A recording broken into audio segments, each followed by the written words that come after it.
আসসালামু আলাইকুম। সবাই কেমন আছেন? আশা করি সবাই ভালো আছেন। আমিও ভালো আছি আপনাদের দোয়ায়।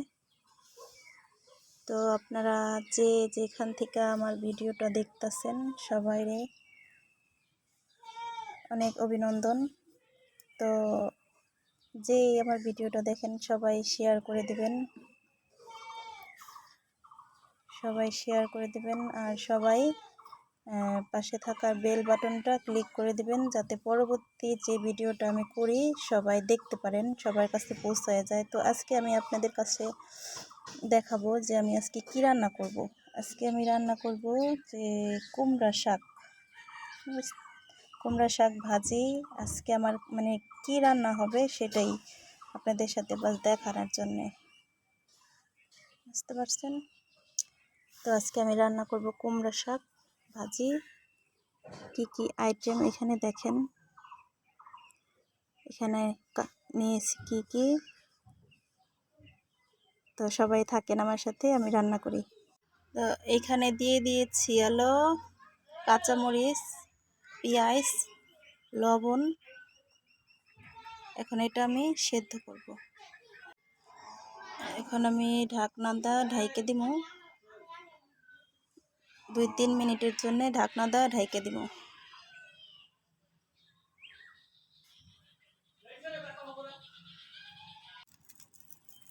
দেখো আমি এখন ঢাকনাটা উঠাই দেখব কিরকম হয়েছে।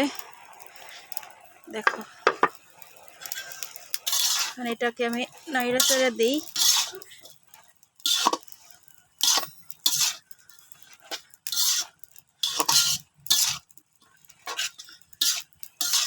আরও একটু রাখতে হবে ওইভাবে সেদ্ধ হওয়ার জন্যে। দেখো বন্ধুরা, এটা সেদ্ধ হয়ে গেছে। এখন আমি বাগার দিব। আমি তেল দিয়ে দিলাম।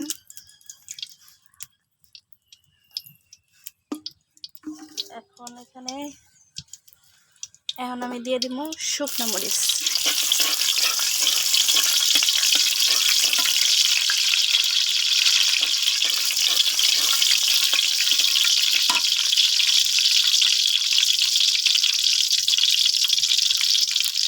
শুকনো মরিচটা লাল হয়ে গেছে, এখন দিব রসুন।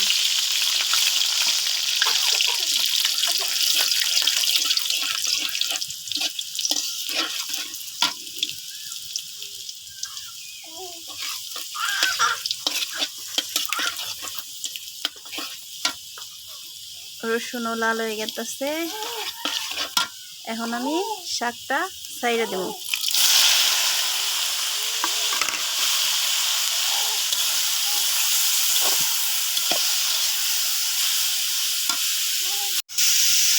আমার শাকটা হয়ে গেছে, এখন আমি নামাই ফেলাম। এই দেখো আমার শাক রেডি হয়ে গেছে। এখন তোমাদেরগুলোকে আরেকটা রান্না শেয়ার করুম, থাকো তোমরা। এই দেখো এখন আমি রান্ধুম পাঙ্গাস মাছ দিয়া, কাঁচকলা দিয়া। তো এটা আমি তোমাগুলোকে শেয়ার করব। দেখো এখন আমি মাছগুলা ভাজমু। তো মাছ ভাজতে ভাজতে আমি শিলপাটায় আদা রসুন বাটমু। দেখো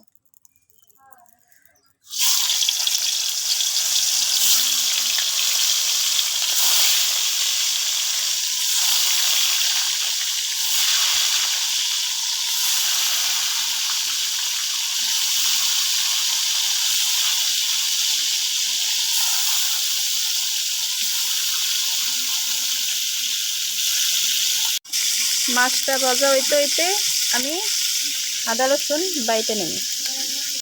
এই দেখো আমার মাছ ভাজা হয়ে গেছে। মাছ রাঁধতে কি উপকরণ লাগবে তোমাকে দেখাই।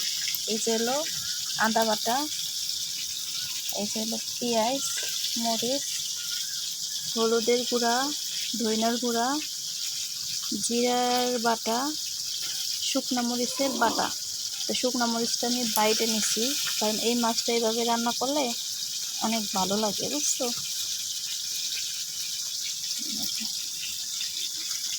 এখন আমি যে কাঁচকলা যে এটা একটু ভাইজে নেব। দেখো, এটা ভাইজে নিলে কলাটা অনেক বেশি ভালো লাগে।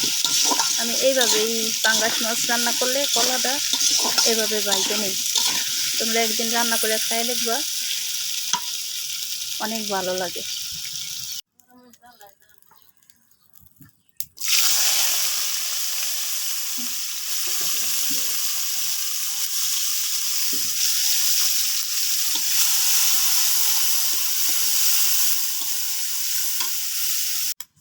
এই দেখো, আমি কলাটা ভাইজে নিছি।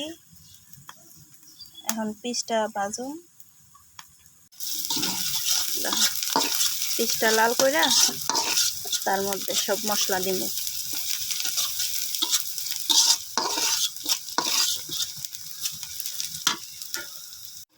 এখানে আমি 3টা তেজপাতা দিতেছি, বুঝছো।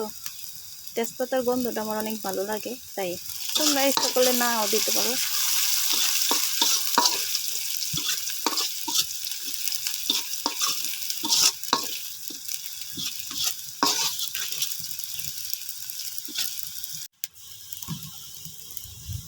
দিয়ে দিলাম মরিচ, কাঁচা মরিচ।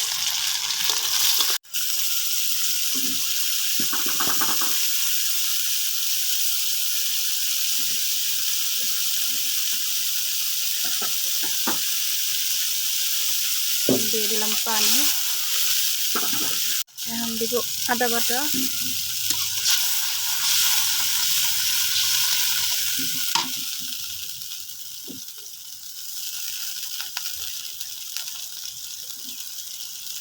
তারপরে দিব জিরা বাটা। এটা ভালো করে একটু নাড়িয়ে কষাইয়া নিব।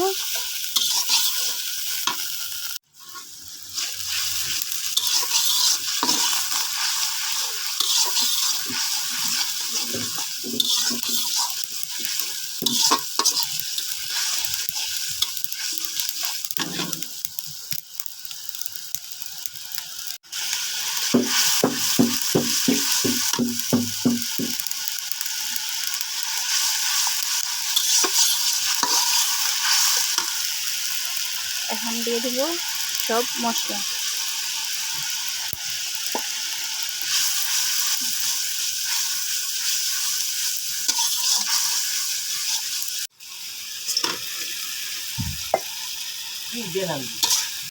দেখো, কলাটা কষানো হয়ে গেছে আমার, তো তেল বাইরে গেছে। ভাজা কলাটাই আমি আবার কষাই নিচ্ছি মশলার মধ্যে দিয়া। কষানো হয়ে গেছে, এখন আমি পানি দিয়ে দিই।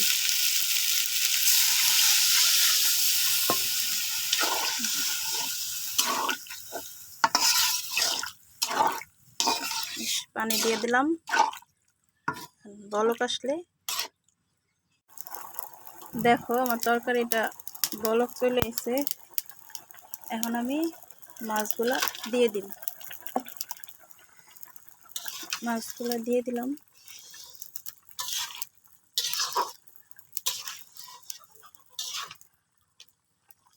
এটা হইলো তোমার পাঙ্গাস মাছ দিয়া কাঁচকলা দিয়া, বুঝছো।